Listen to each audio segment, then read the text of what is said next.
More money, you got less problems. At least minor ones, all your basics accounted for. Team elite I run with, I'm guaranteed to be Final Four. Less money, you got more problems. More money, you got less problems. At least. Please tell me, what are you doing now in regards to work or passion projects or new endeavors that you might be working on an individual level? Tell me about yourself, Omar. Let the world, let Albany know about you, brother. Oh man, what am I doing? The easy answer is I'm doing what Albany always wanted me to do.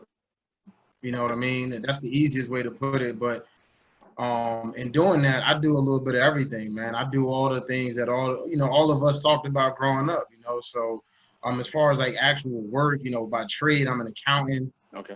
You know, I got a couple degrees, you know, I did what we supposed to do, you know, go to school and all that. So I got accounting degree, I do that. And then, you know, I got my own little business and some other things going on, but all of that stuff is really not what I would even say I do. What I really do is I take what I've been told and taught, and I try to spread that to the world. So I mentor. I do a lot of things behind the scenes. I don't really do a whole lot like in the spotlight like that. Okay. So sorry to like answer your question, but my answer is really what it is. Like I don't do a definitive thing. Okay. Listen, man. As what's his name? As Biggie would say it. Being the man behind the scenes, he had a name for it. He would call it the invisible bully. So it was like, you know, the person that you don't see, but he's behind the scene pulling all of the strings. So, you know what I mean? That is a term that I identify with, you know what I mean? So I get it. Ain't no wrong with that. I'll take it. Yeah, absolutely. That's who I am, the invisible bully. I'm going to coin that from now on. There you go. There you go. I mean, the visible bully, I think I might have first heard that term reading Prodigy's book, The Infamous. You know what I mean? I love reading, so I'm always reading something that connects me to how I was brought up or whatever. So reading that book, he taught me about a Biggie coining that term, invisible bully, and I've been using it ever since. So yeah, go ahead, take that thing and run with it. Nice. Here's one of the most important questions for you. I appreciate you always. Oh, listen, man. Listen, it's likewise, brother. The love is likewise. It's reciprocal. Yeah. Here's one of the most important questions. But okay. Okay. All right. Yeah. All right. Think of your younger self. What do you wish someone had taught the younger Omar? If you could go back and revisit some of these times and some of these places, what do you wish someone would have taught the younger Omar?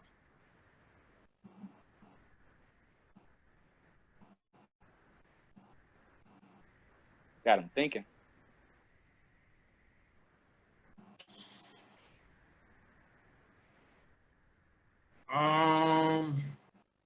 Man, what do I wish someone taught the younger me? I mean, man, that's so tough, man, because I feel like a lot of what I needed to know I got from different sources. I guess if anything I could say, I wish someone had taught me that just because a person doesn't have a degree doesn't mean that they can't teach you knowledge. Like they can't teach you. Like I wish someone had taught me that, because I listened to all those guys, but I feel like some people who knew a lot of things didn't get enough credit because they didn't have the credentials. Okay. So I wish I just knew that. Yeah. So listen to people even when they don't have the credentials. Okay. Hey man, you can get Jews from a bum on the street. So I mean, if you take the time to sit back and listen, and I think I always look at it as a godsend. You know what I mean? Because you never really know. You know what I mean? In what form he's gonna shape, how he's gonna talk to you, or through who. So it's just like, man, when I end up having these random conversations, sometimes be like, I know it ain't nobody, but I know it ain't nobody but God. So be like, Absolutely. okay, You know what I mean? So like you said, man, you can get jewels from anybody. You don't have to have all of these credentials or certifications in order to be able to give it. Sometimes you went through the school of hard knocks, which is called Absolutely. life. Absolutely. Yeah. Okay. Okay. Let me see. Actually, speaking of that, speaking of credentialing, you know, do you think that education saved you and opened up doors for you? If Oh, so, how? absolutely. Oh, absolutely. I think education helped save my life because what education did was it taught me how to think, not what to Okay. think, but the process of thinking and how to critically think and how to formulate, opinions and how to gather information. Um, you know, that aspect of education has been invaluable, and that I find to be the difference between a lot of us, who are in that in the hood with us, man, is like this dude went and got the formal education, where this dude went and got the informal education. No knock on him, but had he supplemented that street knowledge with actual book knowledge, what he would have learned how to do was how to take his thoughts and formulate them and make plans and you know actually take his dreams and turn them into something. You know what I mean? Okay. So that's what I think formal education helps with. Okay. Okay. Yeah, man. It's actually just even what you said, like taking an informal education. That's what JC had said. He was just like, you know, he in our communities we got a lot of our population that are involved with dealing drugs. But Yeah. you know, right now weed is becoming or cannabis is becoming a very popular thing, very profitable. And it's just like, imagine how it has ravaged our communities and sent so many people to jail or maybe even got them killed behind it. But how do you be able to turn that around into a positive and make it into a profit for things that you know about? You know what I mean? Utilizing the I skills. mean, I got to be honest with you, man. I mean, I'm a business person. That's my specialty. That's what I got my formal education in. But some of the best examples of my business principles came from people in the streets. I mean, I was around those things. That's no secret. That's where we grew up at. And, the guys on the block, I mean, these dudes were like CEOs, man. I mean, they knew how to budget. They knew how to, touch into their customer base. They knew what customer acquisition costs are. They knew like all these terms and stuff that I learned later on in business school and getting degrees. I'm like, oh, such and such from the block was doing that when I was 15. That's what he was doing. But he didn't even know what he was doing, And then the one that always fascinated me with that was, when I hear about drug dealers and stuff like that, I'm like, wait a minute, these dudes are scientists? You know what I mean? Like, I'm trying to figure out, all of that. And even, to this day, man, when I hear about, guys on the corner, or I think back to those guys, they know the metric system better than I do. And I was taught in school, and I don't know, to this day, I couldn't tell you the difference between an eighth and a quarter and this and that. That ain't my lane. I don't know that. And these guys are like, these are mathematicians and scientists, at the end of the day. So that's my take on it. Okay. And it's crazy because it's all relevant, right? So it's like, what is it? Relevant learning. So you can put it in context or principles that you understand.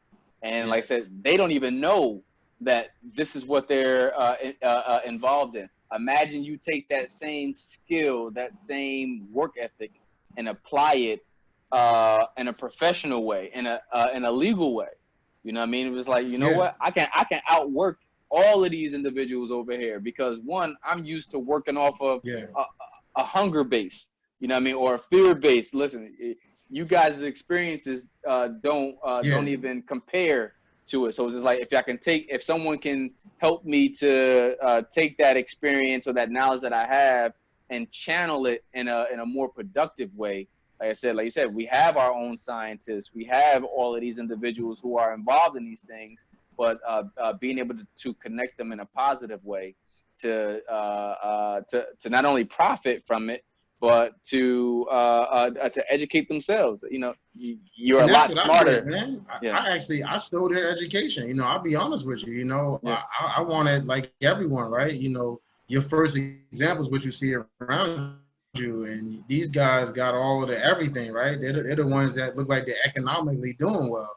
So when I got to school and everything, I would just steal what I was seeing them do. I was just taking it to the classroom. You know what I mean? So all of the principles that they were out there doing and showing business principles without even knowing it, I was just taking it. And I was like, oh, okay. So now when I started living my life, I take those same principles, and that's why I've been able to do pretty well in business, is because I was around all the street guys all the time who were giving me free business lessons without even realizing they're giving me free business lessons. You know what I mean? Real talk. Let's see. In what ways, I'm staying on the topic of education, in what ways were you miseducated by the Albany school system, whether you were in public or private?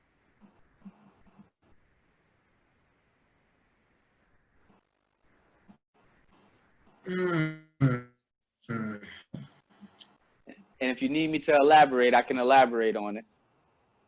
No. I get where you're going. Okay. The one way I would say I was miseducated was they always started Black history as if slavery was the beginning of Black history. That always, as I got older and I really got educated, that's the one thing that I never quite understood, is that they always started as if slavery was the beginning of Black history, when in reality it's what interrupted Black history. That's been the biggest miseducation for everybody in the educational system. Like, they did a disservice to all the Black kids, obviously, but also to the white kids and the non-Black kids. Like, you taught them a false narrative, and this is why the world is what it is that you've miseducated everybody about a group of people. No. I agree 100%. And it's just like, what was it? Kwanzaa Kunjufu, I think that's his name. He has a book called, Destruction of Young Black Boys, Destroying Young Black Boys, Destruction of Young Black Boys. I haven't read it in a while, but he said exactly what you just said. He was just talking about how young kids, their first introduction to individuals who look like themselves in the school education system is slavery. And it was like, and that typically comes around 4th grade or so. So, and it was just like, well, wow, imagine that being the first representation of individuals who look like you. You know what I mean? Other than what you learn in February about, you know what I mean, Du Bois, the Martin same 6 and people, like you know, we get it, man. George Washington Carver made peanuts. We get it. Yeah. You know, it's always the same 6 people, you know, no disrespect to them. But, you know, we had 6 people in the whole history of Black history. Like, come on. Yeah. Well, my mom used to always make me do, she would make me go to the library, though. She would be like, you know, learn more than what they expect you to know. And back then I used to hate it. I'd be like, what you mean, man? This is too much work. I said, you know, I want to go play Sega, or I want to go do something. Be like, you know, but you got to learn more than what they expect you to know. And, you know, as I've gotten older, I really, I'm more thankful for that seed that she put in there early. Because it's just like, you know, people will look at you, they be like, I know Omar, he doesn't know this. But it's just like, you know, you can be the oxymoron. It's like, well, wow, once you start speaking and you tell them all of the things that you know, all of the different things that you've done, it'd be like, you know, me jaw dropping. Like, I didn't know that about you. And it's like, yeah. I was the opposite from you, man. One of the things with me, I was just always different. You know what I mean? I just always been like this, always been different. So one of the things for me was I was an avid reader, man. Like, when I was a kid, I just wanted to know everything. I had a question about everything. So I drove my family nuts because, you know, and even, you know, as a young person, I had trouble with authority. And it's not because I had trouble with authority, it's because I needed to know why about everything. You couldn't tell me something without me knowing fully why, you know what I mean? So obviously that doesn't do well when you're in situations where you're supposed to respect people because they're quote unquote adults, you know, and I'm like, I'm not doing anything wrong. They're telling me something and I'm asking them why. I'm telling them to educate me. And so I've had the opposite problem. My whole life, I just questioned things. And then I just started reading. And I used to read, I used to go through books, man. I go through like 2-3 books in like a day. Like, I was like that kind of a reader. as a kid, and I just read about all of the things that I just could imagine, because my grandmother put into me, God has made you to be what God wants you to be, and you can be anything in this world. And oh man, what a spark that was. I'm sure obviously wisdom, she realized what she was saying and doing through God basically telling me that I can be what I wanted. But I took that literal, you know what I mean? That's why I am what I am. That's why y'all see me involved in all, because I just feel like I can do everything. But then I read in a book of someone who did it. And that just solidified everything for me. It's like, we got a lot of the same heroes when we go back to, the Malcolm X's and the Martin Luther Kings, and then you can go down the list. But ultimately what I had to learn was they all had the grace of God. You know what I'm saying? Correct. So ultimately, that's where I went to. I went to the source, because again, I told you I'm a nerd like that. I got to go to the source. So I just skipped past all of them, and I just started going to the source, which for me happened to be the Bible. And I just started reading about all that God said and what God told us and all of that. And then people say I'm in God's image. Oh, game over. You know what I mean? So that just set off a fire. And I just read and read and read until I couldn't read anymore. So we're a little different in that aspect. Okay. Hey, listen, what's crazy was that I did enjoy reading as a kid, and I'll tell you a funny story. You remember Riff? We had to join Reading is Fundamental. Oh, right? Yeah. And back then it was just like, if you read, for every book that you read, you would get like this thing to Pizza Hut to get a personal pan pizza. And I was so excited about reading, but we didn't have a car in my household. So it was kind of like, well, damn, how am I gonna get the Pizza Hut?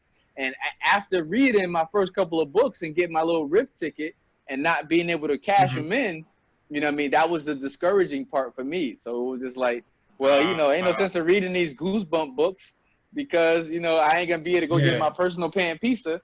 So, but yeah, I definitely picked it up. Excuse me, I definitely picked reading back up later.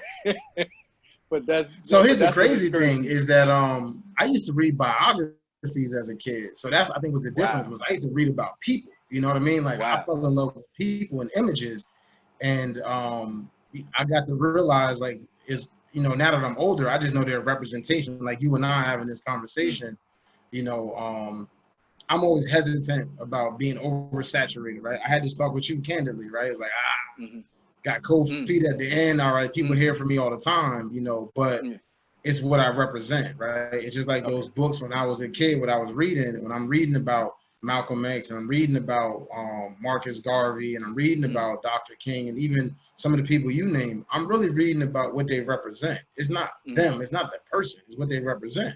So I just got caught up in like reading all these biographies, and especially about like Black people, and man, my mind used to just go left and right. So that's the reason why, forget, everyone talk about Michael Jordan and this and that. Nah.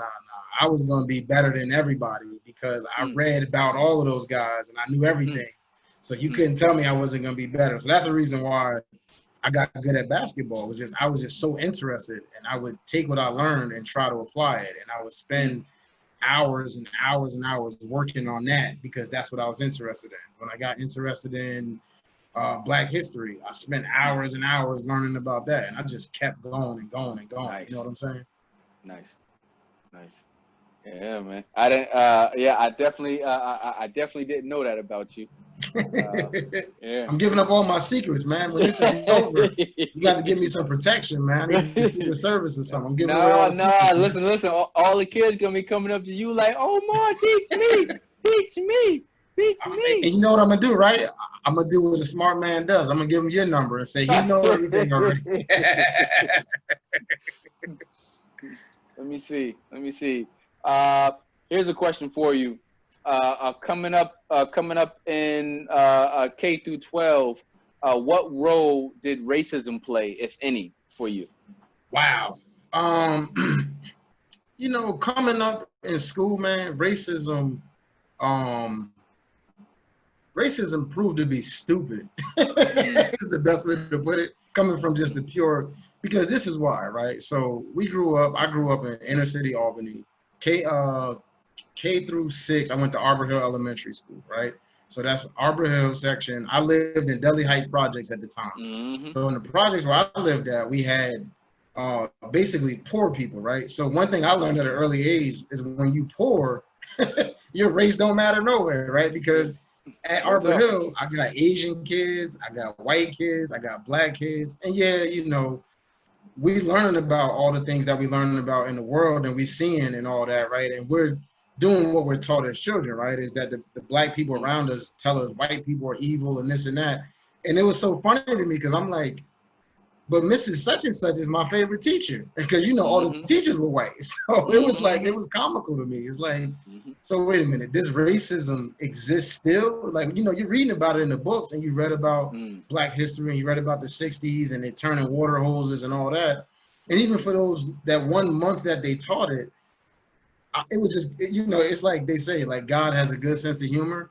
God is prevalent in that situation because how funny is it that white people have to teach little black kids about the fact that white people were evil or white people were doing bad things and all that. Like, what a comical situation to be in is the way I looked at it growing up, you know. So that's how it started. And then as I started excelling, and I was a great student, I was a great athlete, you know, I was our Black history. I was taking all those things and I was becoming that. So I was educated, I was a good athlete, I was all these things. And as I was moving along the ways, you know, I was getting notoriety from outside of my community, which wasn't my interest. You know, our thing is if, you know, the dude down the block from me thinks something about me, then I must be somebody. And even then, I didn't even care about that because I was so into these books that I was trying to think about what does the world think of me. I was never thinking about being the best of anything in Albany. I never, to this day, I don't care about arguments about who's the best anything at home, right? My thing was, you want to be the best, take your home and bring it somewhere else. So I take my community with me. So from K through 12, you know, I started off in Arbor Hill through the grace of God in basketball. I met people. They gave me a scholarship to go to a private school out in Schenectady. How I was going to get there, you know, again, here goes God, right? Because we don't got cars. We don't got no way to get there. So that means I got to take the CDTA bus. I got to take 2 buses to get to school. So I'm leaving home at 6 in the morning in 8th grade to go to school. At 6 in the morning, I got to get up to go to school, right? And then I go to this new environment, and I'm one of the only Black kids. And then the other Black kids who were there, this is where our Black history comes in, is that the rest of the Black kids were all the basketball players, right? So all the best known basketball players would come into at the high school I was at. Actually, one of them is the reason I went there, you know. So my man Lionel, I hate the name drop, but you know, he's gonna kill me if he sees this because I put his name out there. But I'll call him later. We'll talk about it.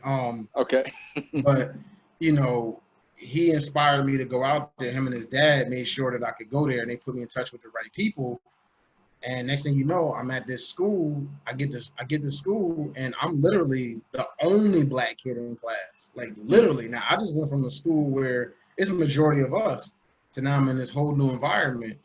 And to top it off, I got to wear special clothing. I got to wear a uniform. I got to wear a certain type of clothes where, you know, style is what we made of, man. That's what we do. We come to school to show off. Like, so now I'm in this environment where what I wear doesn't matter, right? And then not only does it matter, it doesn't matter there, but when I come home, I got to be strong enough mentally to walk through the hood with my uniform on. Real talk. You know what I'm saying? And then to top it off, right? We talking upstate New York. I'm going to Schenectady, right? So you know how that go. Albany don't like Schenectady. Schenectady don't like Troy. This and this and that. I'm crossing the picket line, basically. You know what I mean? Like I'm crossing the boundaries, and I'm like in the middle of all this from 8th grade to 12th grade. And what I learned in all of that was I just took advantage of opportunities, man. And these people, they had an institution that prepared you for college and for life, and it was based around Christianity, right? And at the time, I wasn't heavily into Christianity. They taught me about the Bible. They taught me about Jesus. They taught me about all these things. And then I was taking all of this, what I was learning, and I'm coming back to my neighborhood every day. And this was my life as, you know, a 12-year-old, 13-year-old, 14, all the way up to 18. Like the formative years, I'm doing all of that. And then I'm getting educated by these people, but then I'm coming back to my neighborhood and getting a different education and a different experience. But yet these people who were majority white teachers, they never made me feel out of place. Okay. You know, as crazy as that is, man, it's like they never made me feel out of place. I had run-ins with students from time to time, like over the years, to be honest, you know, where some racist things happen, you know, and I addressed them the way that I would address anything else. Was when I was walking through those neighborhoods in the hood, all the drug dealers protected me. They made sure when stuff went down that O wasn't in the way, right? When the shooting and all that was going on, they got me out of there, right? When the fights were going on at the new courts, you never once heard about me in a fight because all the drug dealers and all that, they took me out of them situations because of what I represented to them. Okay. So I learned the importance of a community. So when I got in the racial situations in my high school, I just tapped into the ball players. I tapped into those guys like, yo, listen, such and such happened in the bathroom. This white kid, you know, called me the N-word or whatever, you know, or says something out of line or tried to fight me. And the first thing they do is what your village does when they see something in you, is they go to protect you. So I learned that early on, but then I also learned as I'm having even this conversation with you is there's power in that. So I'm dangerous because of my network. So I got to be careful about the situations I get in, and I got to be careful about when I call my network. You get what I'm saying? Like, Correct. I got to know that such and such is going to pop off on my behalf if I need him to. So, and here's the other piece, man. Here's the other piece is, you know, like being able to embrace difference start to change my life. And it was like, you know, I have beautiful white people in my life. I got beautiful Arab people in my life. I got beautiful Spanish people in my life. You know what I mean? Living in Morocco changed my life. But, you know, and sometimes it's hard to share that same sentiment with some individuals who haven't had that experience. Like, it's like, oh, you know, all white people are devils. And it's like, I don't believe that. You know what I mean? I believe that there's good people in the world and there's bad people in the world, period. So, you know what I mean? Show me all of the good people in the world so that way I can vibe with them, have a good time with them and learn them. But I also know there's bad things in the world too. And racism does exist, you know, to be a product of that, to experience it, but to also not be so bitter as a result of those experiences to think that everyone is a part of that. You know what I mean? I love the white family that I have in my life. And to be honest, in some regards, they helped me in other aspects that my family wasn't able to do, whether it was finances or anything else. So it's just like, you know, when you start to make a connection outside of what other people tell you it has to be, you start to form your own relations. And you know what I mean? And that makes sense. Here's the even twist to that, right? So like they, you know, like you said, right? Because that's a lot of the narrative too. I just want to address that, is that connected to so many people in so many ways and so many avenues.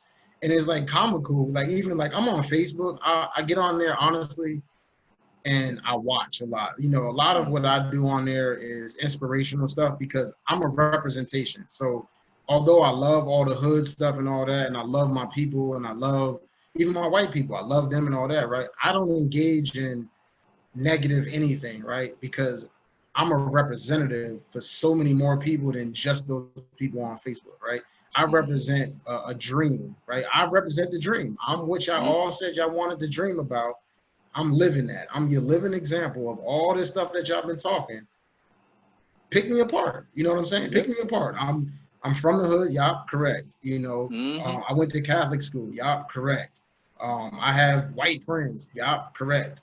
I have black friends. Y'all correct. I've got family that went to jail or that is in jail. Y'all correct. I've got, you know, people I went to school with based on their social media and all the stuff they put out there. They love, you know, whoever's currently in office politically, right? On this side, I got people that's politically on the other side. I got people that know me, grew up with me, will spread messages about me, will share news stories about me, and they're like black militant, kill the white man, do whatever they talking about. You know what I'm saying? Like, yo, bro, when I say I touch the spectrum, I touch the spectrum. So when people are going through these conversations and they talking about racism and all that, like I do with you, I tell you all the time, I tell anybody, use me. Hold me up to the light, right? Don't put yourself out there. You don't got to. You know why? Because I'm already out there. I didn't that most people don't have, but it's because of a couple of things. It's because, well, first of all, it's because of one thing. Let me clear this up right now.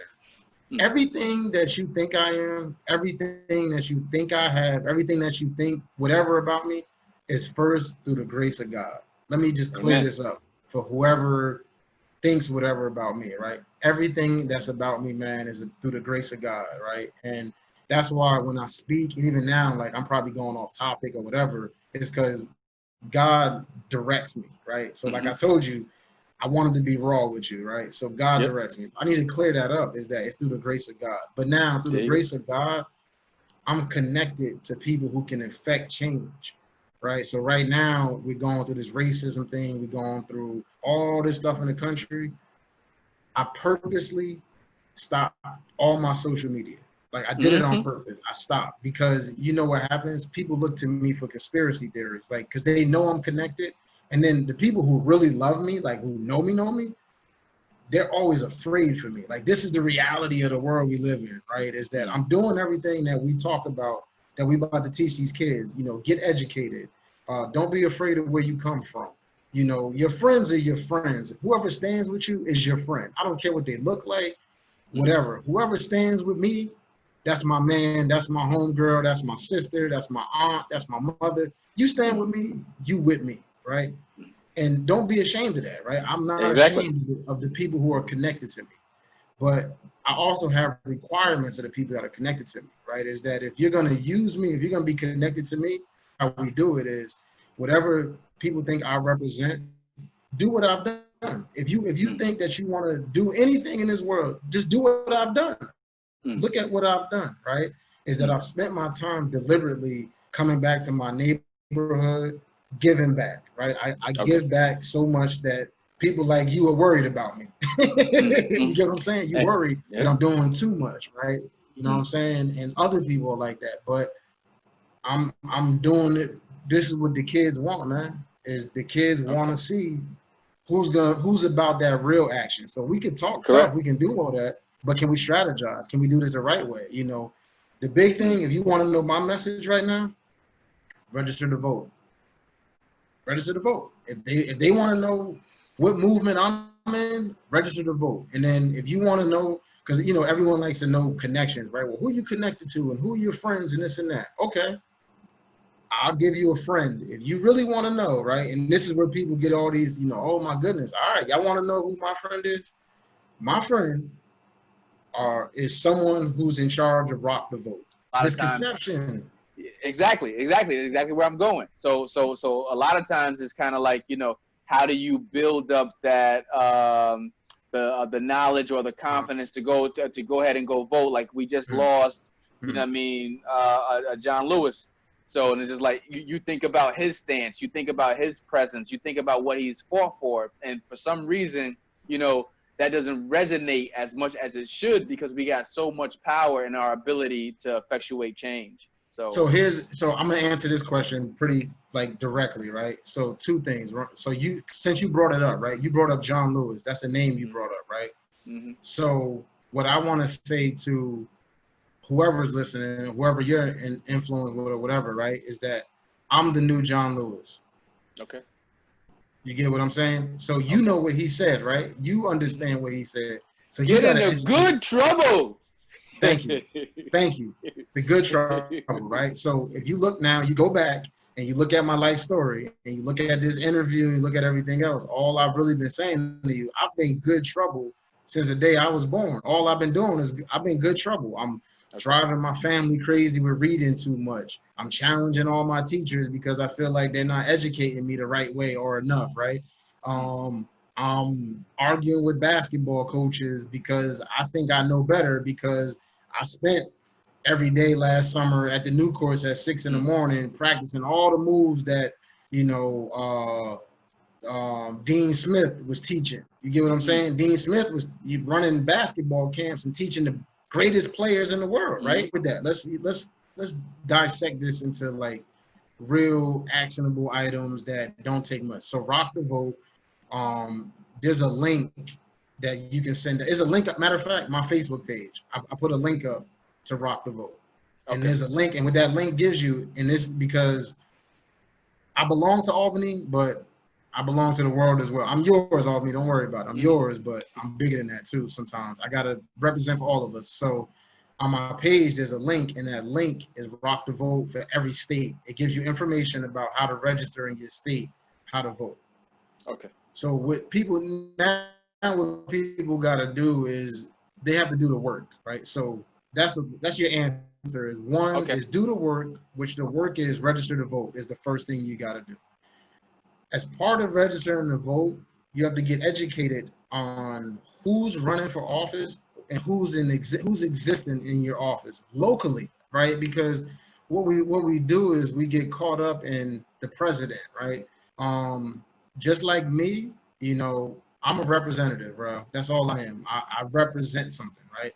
The president represents something, right? The person is a representative. The person doesn't have the power. That's what people got to get past. No one, God has all the power. Again, a person doesn't have the power. So in the political realm, your argument is not with the person. Your argument is with the issues. And the way you get to the issues is everyone locally in Albany, you have your own local congressmen, you have your own local senators, you have district, right? So again, I stay in my lane. People get the right information, right? Don't look to me for all your information because all I'm doing is pointing. I'm consciously using my network to point you to the right directions, and that's what I would say is like my number two. I'm trying to keep on track. That's like my number. That's like my number two is, you know, get the right information. And get the right people in place because that's what's important. Is the people who can do something about whatever your issue is. That's your real person you got to talk to. You don't call Rel and ask him you know, what he should be doing about Black Lives Matter and should they turn over these police cars tomorrow or whatever. Like that ain't his lane. Keep him out of that, you know? Okay. So did I answer you? You answered me. Pretty much rock the vote, make yourself knowledgeable of who are your elected officials and contact them. But the onus and the responsibility is on you as an individual to educate yourself. I got you, brother. Boom. And Rel's a good speaker. I'm not a good speaker. Rel's a good speaker. That's the answer to that, too. Let me see. How did growing up in Albany prepare you for adulthood? Oh, man. Listen, man. Growing up in Albany gave me when I say everything, it gave me everything I needed to navigate this life, man. I mean, everywhere I go, I see Albany, you know. Man, you know, again, my Facebook's out there. I travel a lot, right? And all my friends, they get on me. They swear, like, because no one ever knows where I'm at, and they never know, like, where I live at, or do I live, you know, across the water somewhere? Do I got, you know, a mansion in, you know, this country or that country, whatever, because I'm always gone. But, man, everywhere I go, I see Albany, man. Like everything about whether it's us growing up as kids at Arbor Hill playing that game in gym class with that big blanket. I don't even know the name of it or whatever. You know what I'm talking about? You ever been in gym class? Man, I got you never no been clue. when the gym teachers have like it's like a parachute. And all the kids hold the side of the parachute and you raise it up in the air and somebody runs through it and try to go to the other side or something like that. Like, nope. Listen, that might be limited. It might be limited to Arbor Hill. I went to Toast. So I went to Thomas O'Brien Academy of Science and Technology.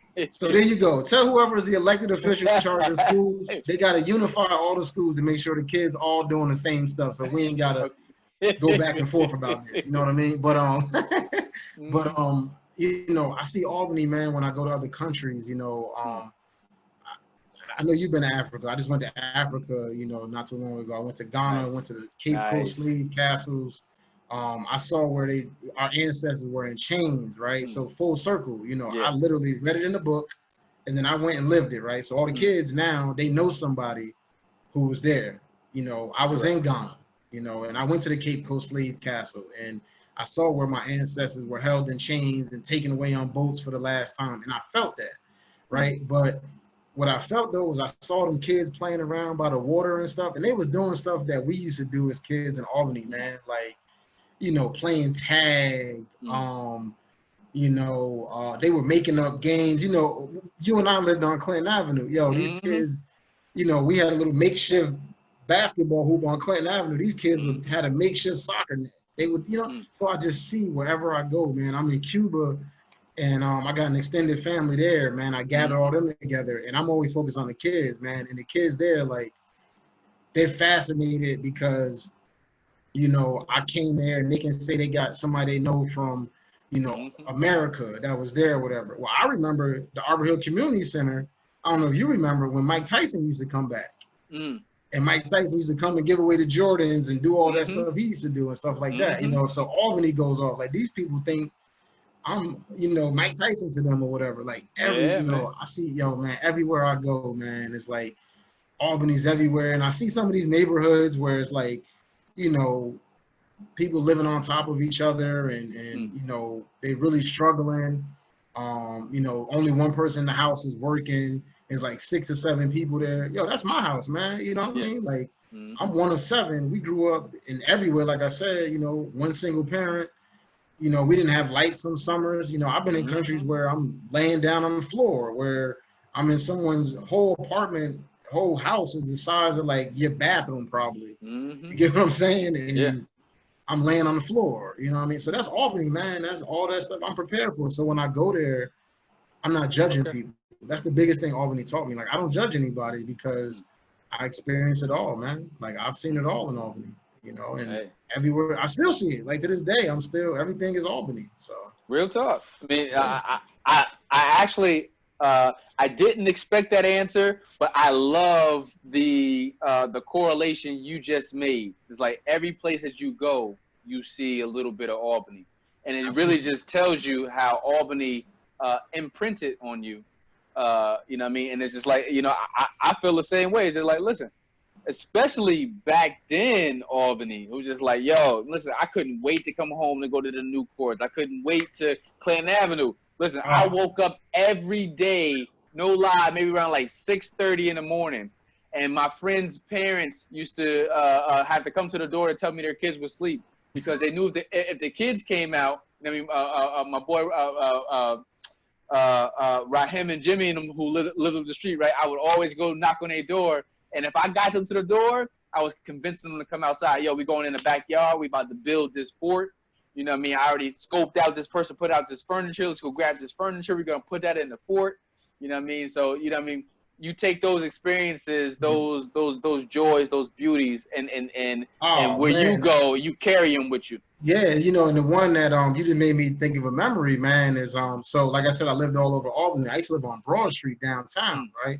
And one of like, yo, to this day, man, well, yeah, still to this day pretty much, man, yo, one of the dudes that was like I looked up to was JC. You know, JC was my man. Like, you know, he was like one of the dudes like in the dirt, but like, yo, I thought JC was like one of the best dudes ever, right? And then I was honored because DJ, you know DJ, big DJ. Oh yeah, definitely, man. Yeah, we had tournaments at the Arbor Hill Community Center back in the day. So DJ was slick. He used to go and get all of us that nobody really knew about and put us all on one team.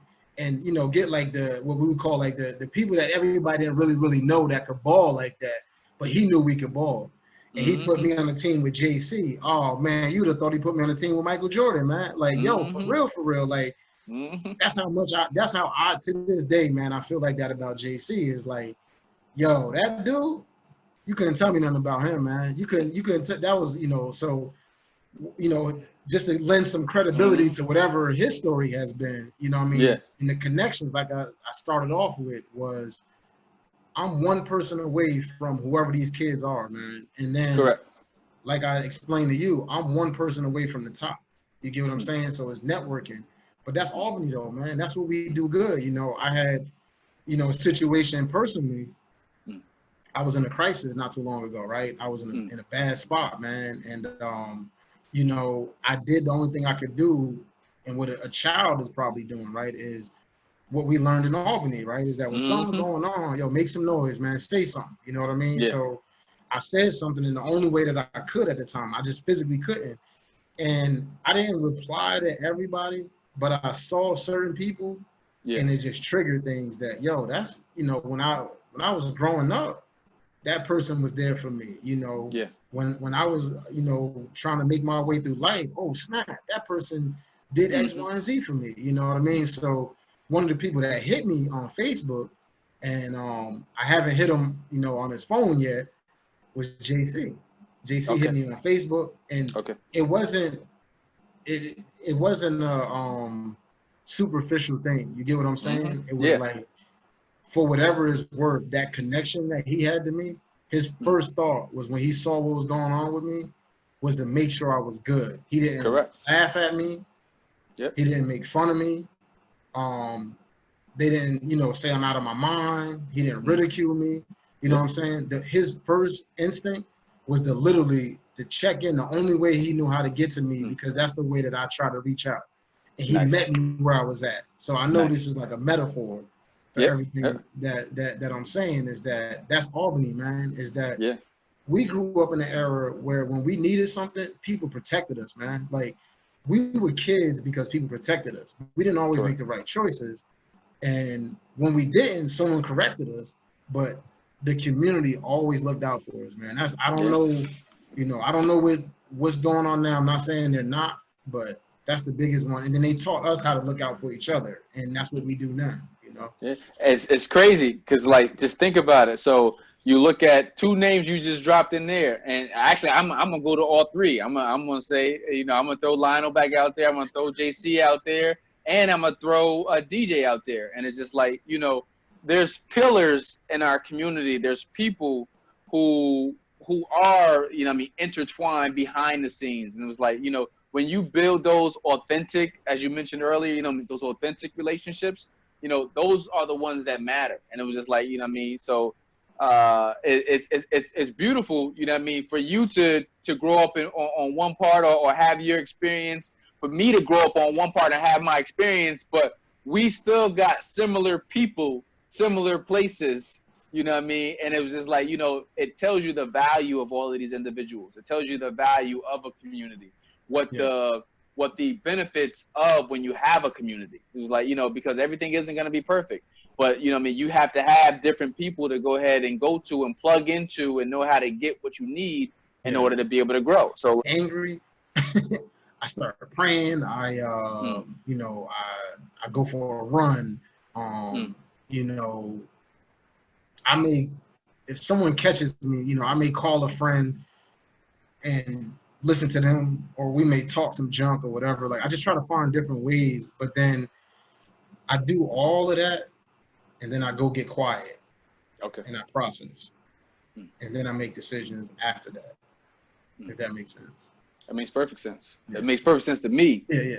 It makes perfect sense to me because, you know, it's important. So, you know, but yeah, listen, man, I'm just going to go ahead and tell you, listen, there's nothing ever wrong with saying God is the answer, because I understand that 100% in everything that I do. I wouldn't be where I am right now, period, without God, and realizing that every circumstance I needed to go through to have the understanding that I have now. So I get that 100%. Oh, absolutely. It's in the book, man. Like you said, you got to read. It's in the book.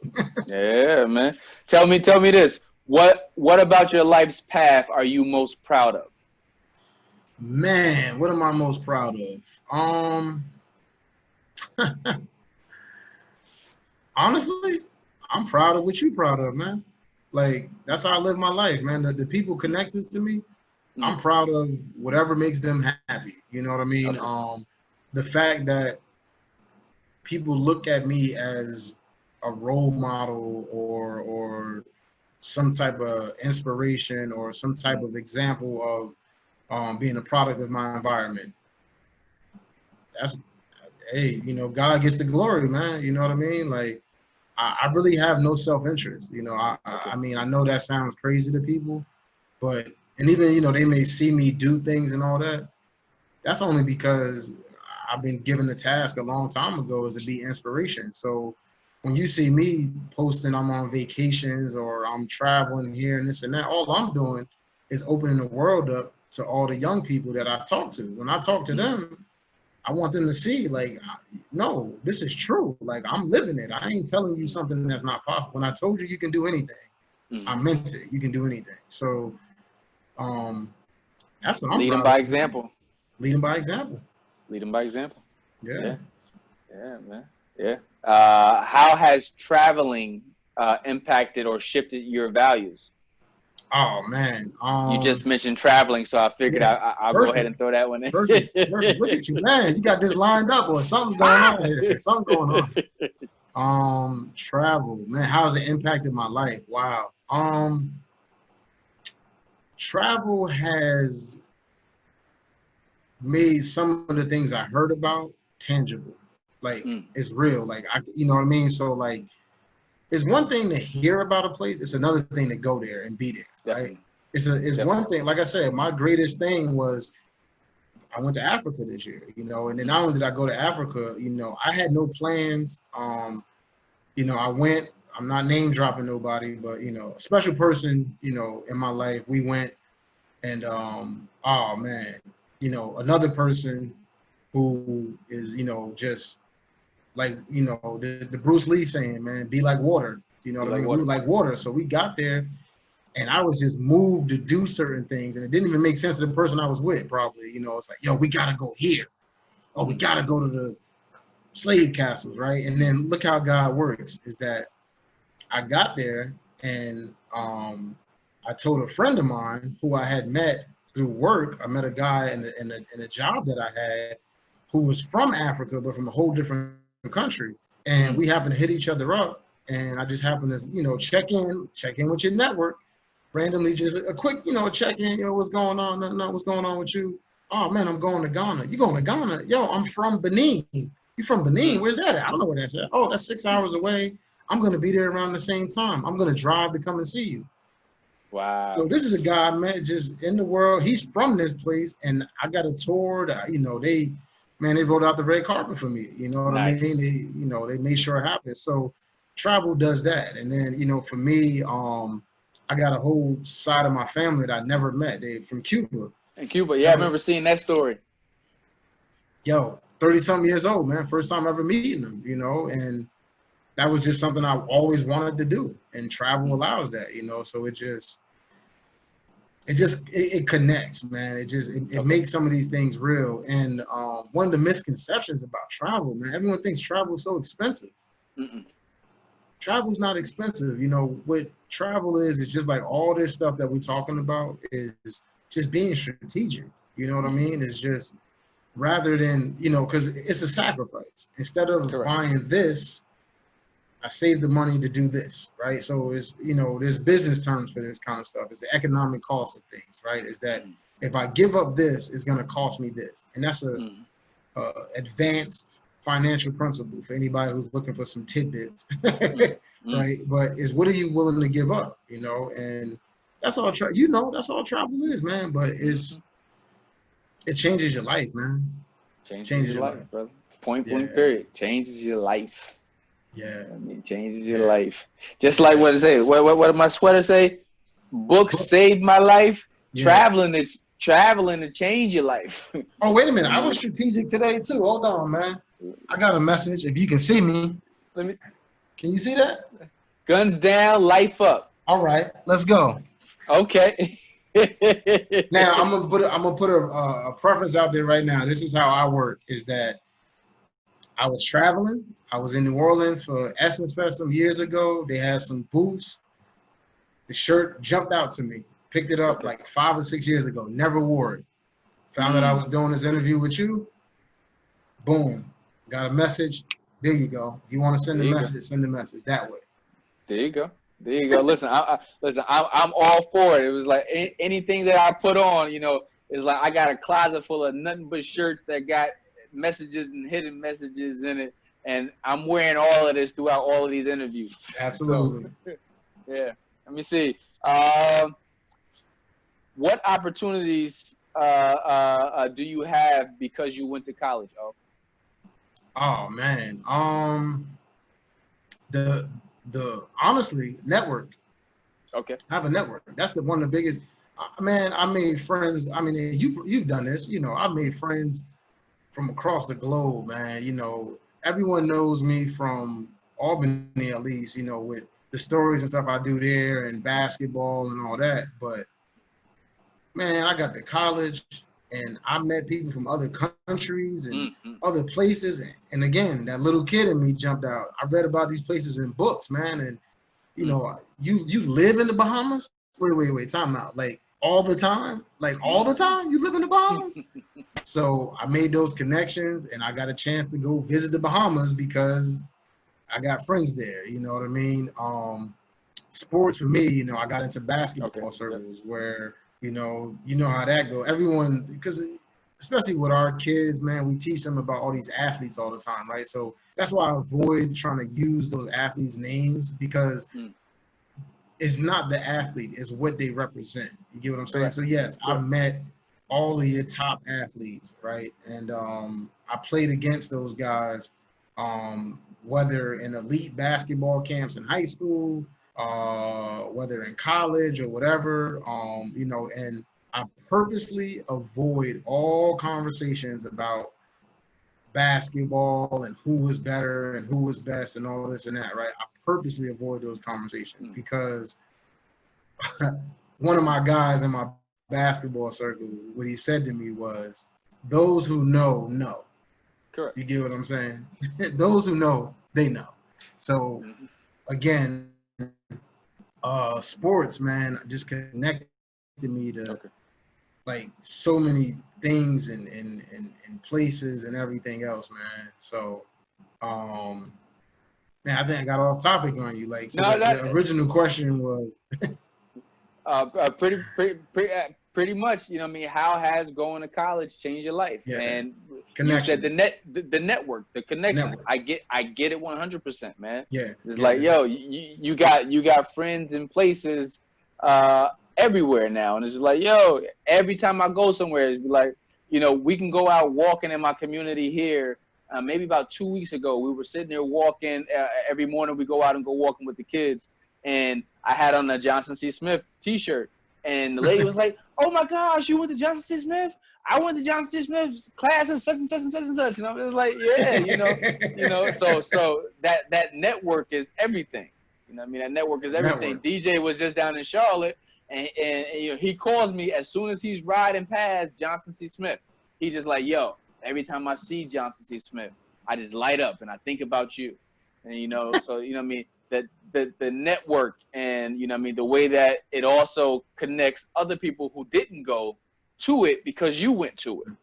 See, and you had a thing, man, that I really wanted, man. You went to an HBCU. Yeah. I was on the fringe, man. I was going to North Carolina A&T, man. I was on my way. Basketball situation didn't work out. Coach got fired before I got there. Life. You know what I'm saying? That's part of my story nobody ever hear about. I ended up at a school in New Jersey, little small Division II school. Predominantly, I think it was like Jesuit. I forget. Dominican sisters, which people don't even know what that is, but basically religion based. But as far as like culture, it was, we had our little black student union, but I was on the basketball team, so that was who I hung out with. But I love my dudes, but I purposely got away from them when I didn't have to be because I was trying to expand my horizons. But I didn't have that HBCU, man. I wanted to, I was at A&T for their summer program. After I graduated high school, they brought me down early. For anybody who played college sports know that they try to get you down there early so you can take a couple classes and stuff. And one of my best friends was also living in North Carolina at the time and happened to be going there. So I was excited, man. They had us in one of them summer programs, and they had a party every night. You know, you're there for that like that couple weeks or whatever. Oh yeah. Yo, man, I don't know how I drag myself to workouts in the morning. Like, honestly, I don't even know, because it was just like lively, man. I ended up sleeping in my homegirl's room a couple nights because her room was closer to the gym than my dorm was. And I had to get up like super early to go work out or whatever. So I would like, man, be at these mixers. That's my first time seeing like just all black everything, man. Oh, the bands. And so I had recently went down to A&T supporting one of the young people that I mentor was playing at A&T and at Central. Okay. So, you know, again, this is what I do when I travel, is that I go support the young people. So young person in college that I'm close with, you know, I've been there for, and I'm, you know, always be there. But playing basketball, got a chance to go to A&T again. Oh man, I was just like, so I'm jealous of you, man. I'm jealous of you. Hey, listen, the beauty, we're going to go back to the previous question about traveling though. The beauty is that, you know, when we were younger and we didn't have as much resources or access, think about it. We both said we grew up in a household that didn't have a car, right? So it's just like, you know me. So now it's like, you know, you got access. Things are within reach. You can go to places like Africa. You can go to Cuba. You can travel. You know what I mean? So everything is within reach. So, you know what I mean? You can still go back to A&T. You know what I mean? So whatever experience we didn't have at the time where we may have wanted it, it still doesn't close the door on us. Because I remember, like, before, if I had a friend that moved away from Albany, my boy, Mikkel, moved away from Albany in elementary school and moved to Atlanta. It's like, I never heard of him again. You know what I mean? It was just like, you know, but and we got so much technology, so much capacity to travel. You got all of these resources available to you. So like you said, you can still go down there. You supporting another young individual in their pursuits, but you can still live out your loves. Yeah, absolutely. Well said. Yeah. Yeah. Let me see. I think I got about two more questions for you, and then. Hey man, this is crazy though, because you know, truth be told, some of these dudes that's, you know, on these corners and hanging out in streets and all that, some of them was the main ones that was in all these sports and youth programs. Which is, you know, it's funny when you see them, because you'd be like, such and such, like, you was big about baseball. How'd you end up here? How you end up here?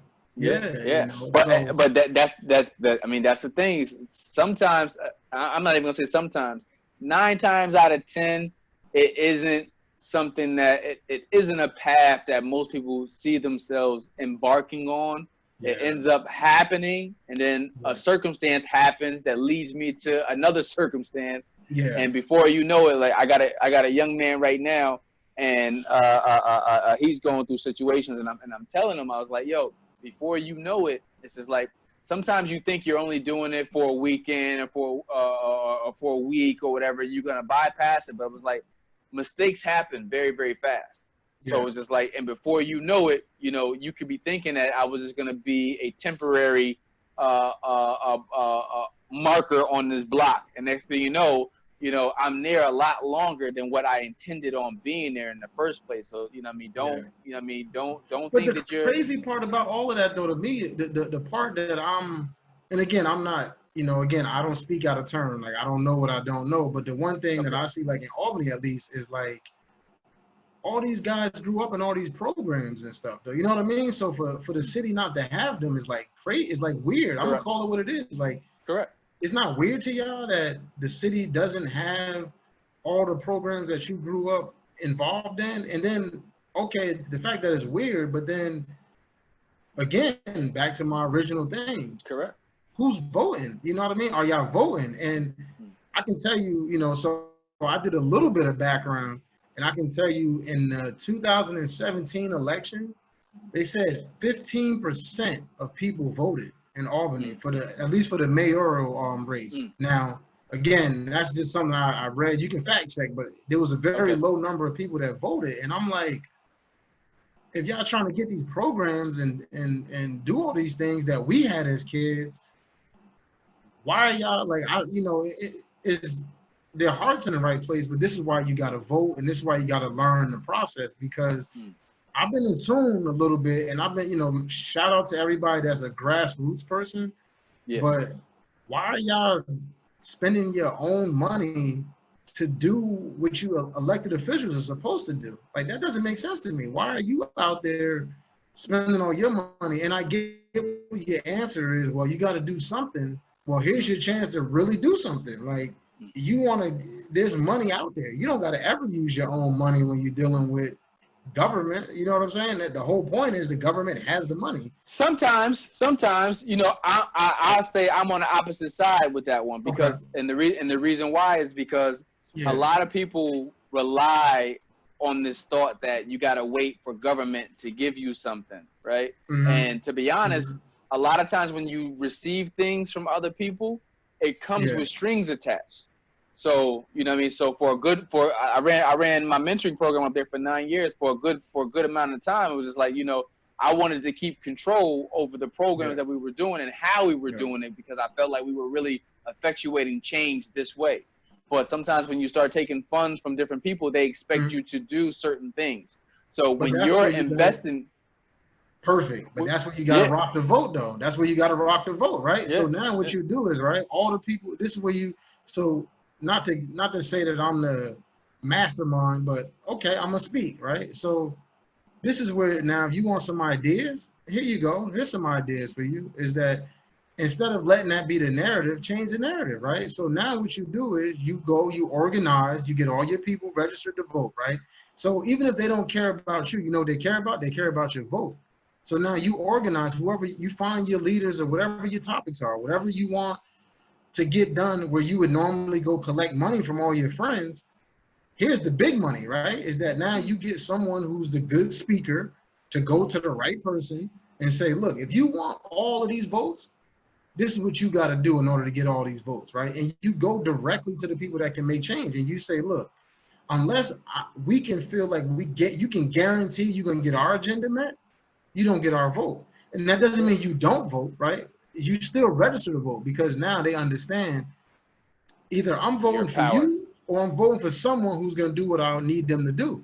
That's just, again, you got to hold your vote is what they call it, right? Is that there's a way to do this strategically. So I'm not saying your heart is not in the right place, just like me, right? My heart can be in the right place, but I keep reiterating, I don't know what I don't know. So I don't pretend to know, but what I do is I go get educated on that. So for the people who are putting up their own money, it's cool that you started doing that because it drew attention, but that's not the only answer. Just because, that's the role of government. Is the government for the people, by the people? Like, again, read, learn your history, learn what they say the country is supposed to be. Don't get caught up in what certain people have made it, right? There's laws, there's rules, just like anything else. It's just the same, like when you go to school, right? I'm the prime example. I gave my teachers a hard time because I felt like they weren't teaching me the right way. But my anger, my frustration wasn't with them. My frustration was with the system, right? We're talking about systemic everything, right? Racism is a topic, but systemic change. So my real issue was with the system. I just didn't know as a child that I should have been going to the school board meeting and talking to. Can you imagine if 12-year-old me would have walked into the school board meeting? I would have had everybody's attention.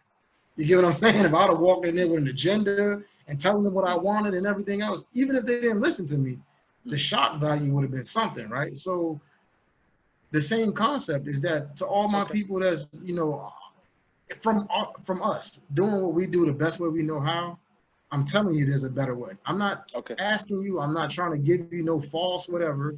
There's a better way. There's a way you get this done the right way, which is you vote, and you find out who's the organizers, right? So whoever's the movement, whoever's in charge of, I was just talking about, while we're spending money for our athletic programs and our, funding all these programs, well, that's because the parks and recs people are not giving you what you need. So you find out who's their boss, who's in charge of them, right? And then you find out who's their boss, who's their boss's boss, right? You go up the chain until you find out who's the elected official responsible for your area. right? Because now they have a job. Okay, we found out that Commissioner such and such is not funding us the way we want. Well, you claim to represent me. If you claim to represent me, then I need you to go talk to such and such. You get what I'm saying? And it comes full circle, bro. It's back to what I talked about in the beginning, is that the reason I'm even vocal right now is because I represent all of you. Correct. So there's a responsibility that comes with that, right? And the difference between me and someone else is that I'm taking my responsibility and I'm trying to be as constructive and as organized as I can be, because I understand the power of my influence. Correct. Right? It's no different than with politicians. Don't ever get caught up thinking that you have to do it this way, or the government is not supposed to. Yes, the government is supposed to take care of its people. That's the whole point of the government, is take care of its people. That means all of its people. It doesn't mean you and I are shut out because of what they didn't do in the past. You know why they got away with it? Is because no one challenged the system. No one challenged the people in charge. I don't know about you, man, but I've been watching the news. I've been paying attention. And if now ain't the time for change, you tell me when it is. I mean, so I'll give you again. I'll drop some more Now jewels was the time. from the highest levels. You know, I'll give you some of that information. The truth, the country's already broken. What can you do now? Like, it's already broken. What you gonna do? Break it? What I'm gonna do? I'm gonna go break the country? Y'all broke the country already. It's broken. The model is broken. What's been going on is broken. The beauty of this, right? You're an educated man, is that you always find the opportunity in the mess, right? Correct. And that's all that they've been teaching for all these years. So I don't know who's gonna see this, but I had a couple people reaching out to me in the Albany area about investing, and I see everybody's doing like this stock thing and all that kind of stuff, and no knock on anybody. And again, because who I am, certain people figured it out and they try to come to me directly about different topics, about different things. And the way that I like to work is I want to give knowledge to everybody, so everyone can have an even playing field. So everything I know, I'm going to make it even. So in order to do that, you got to go to the people who can affect those changes, who can make those changes, who know about those topics. You get what I'm saying? Go to those people, find out who those people are, and make those changes and get done what you want. If you want to, I don't know, I see a lot of people starting small businesses in Albany.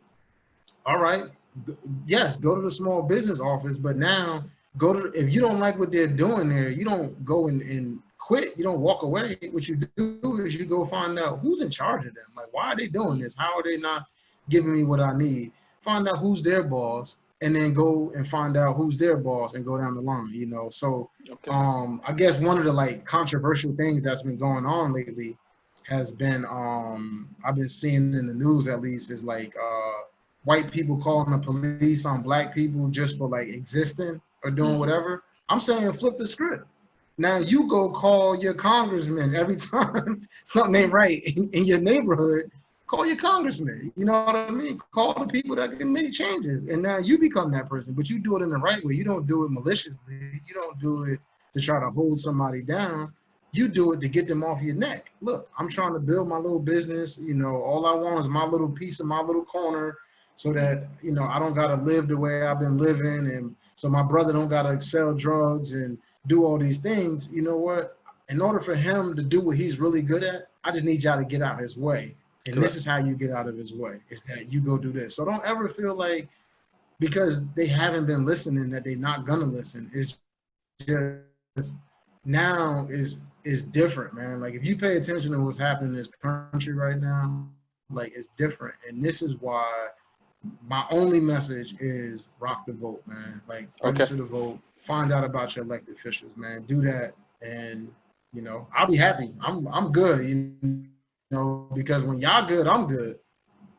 So Hey, listen. Moment again. Wants to know like my thought process and what I'm aligned with. This is the only book that I'm reading besides the Bible right now. And then I get recommended so many books, man. Like, you know, a friend of mine has a novel that she gave to me, and I told her I would read it. So I've been going through that a little bit. But I try not to, I do my best not to like plug things unless I understand that the person wants it to be plugged. So, you know, the reason I gave you the James McBride book, because that's a famous author, and that's a, like, you know, that's out there already kind of thing, and that's Okay. a No. consensus thing. Now, when it comes to individuals, when they give me their personal work, I try to read it first before I recommend it. So I am reading, Definitely. I'm parsing through a little something else. Oh, that's Mando, brother. That's Mando. Listen to Yeah. I can't stand it when someone recommends something and they didn't go digest it to go figure it out first. And was like, you can't be advertising stuff. You got to take it in and be like, you got to be like the mad scientist working on themselves. I'm taking it in right now. Yeah. You know what I mean? So when I give it out, I'm giving you, you know what I mean? I've already done the study. I'm in it. This was really good. I recommend Correct. this to you. Correct. You know Well, the only book I can do that with is the Bible right now. Like that one, Okay. I've been going through that one. I can recommend because I've been going through it. This James McBride book was just given to me. I'm only on chapter 1, so I'm currently actually reading that. Like I said, I read so many books, man. I don't even know what I've read in the last like couple of months. That was good right there, man. Listen, that one was good. I just always like to put the people in a context of what you would recommend at the time. So I would definitely take that one. And at the end of every interview, I'm asking everybody, who do you think I should interview next out of Albany? So if you were to recommend somebody for back to interview next, who would you recommend? Well, I know you already got one person on your list already, so I'm not gonna say him. Okay. You got Cook already on your list, I know. Oh, he's on there. I know that already. She's gonna kill me. But if you can get a hold of her, I think there's someone that has a good Albany story that you don't normally hear from, and that's Kiana Wakefield. Okay. You know Kiana. Yeah, listen. I was just talking to her. Listen. Wait. Yes. Yeah. Okay. Yeah. Okay. Yeah. Not only do you know Kiana, y'all close. Yeah. Hey, listen. I am willing to put. I am willing to put any and everybody out here so that we can see the love. Yeah. But then the genuineness. There's some people from Albany that I would tell you that are like, and they're because I try to use people who are like you and I, who are like always inundated with all the interviews and all the questions, but someone who is like a mover and shaker from Albany, and she gonna kill me, but Kiessence Phillips. Okay. All right, listen, I will take that. I was just with her not too long ago. She don't know. I send messages to like my strong people like they do to me, and I sent her something. I told her I was working on something big, and I would hit her up. When I got to a point. So if she if she gets a request to do an interview, she gonna shoot me. She gonna probably get rid of me. Okay. But, hey, well, listen. She's dynamic. I'm trying to think. Kiessence, Quanasia Graham is another one who's fascinating, has a lot going on, who's done a lot of stuff in the NYC area, and fashion is like her avenue, and like she's like done some like Essence magazine, like some, you know what I mean, some stuff that you be like, she's from Albany, like what? So those two young ladies, and then I mean, because you probably got all the big hitters on your list already. You got the Cooks, you got, I mean. Listen, I'm taking my time, brother. I know you are. I know you are. So what I'm doing is, my buildup is gonna be strong, and I'm gonna take my time with it because I love Albany. So you know, it's not something to rush into, and we got a lot of different variables going on, and like number one is like I just really know the importance of the power of story. And it's just like, hey, listen, we're way better than how we've been acting as of late. And it's crazy because a lot of it is a younger population right now. And it's just like, here you go. I'm going to tell you the truth, though, right, is that you might have messed up with me because You can interview whoever you want now. I ain't even got to tell you. You can pick once I'm up. You can pick whoever you want. They're serious. You can pick whoever you want. Once they see I did it, you can pick whoever you want. Like, so I ain't even gonna give you no names. Get creative. Like the biggest person you could think of in Albany. After you put this up or whatever, or you reach out, send them this, or tell them I'm involved. You don't got to the top. Okay. So you pick whoever you want, man. Hey, listen, man. I appreciate the recommendations, and I will definitely give everyone a thought and consideration for it. And if you have any trouble with like I said, like for real, like if we're gonna do this, let's go big. Like if you're gonna go to as big as you can think, and if you need help of any way, like if I could be. Oh, I got your number, brother. You ain't gotta worry about it. I got listen. I got your number. The power of having a plug is you got the plug's number. There you go. We ain't gotta have this talk. You're right. If you need me, you know what to do. Okay. Well, listen, man. Thank you very much. Thank you for taking the time to get a chance to meet Omar Trimino, the dynamic man himself, the man, the myth, the legend. Thank you for spending this time with us tonight, and thank you for your recommendations, brother. You be at peace. And, always love, bro. Always love, man. Always love for Albany. You know, get out and vote and listen to whatever Rel tell y'all to do. I'm out of this. All right, my boy. All right. All right, man. Have a good night. You too. Peace. Peace.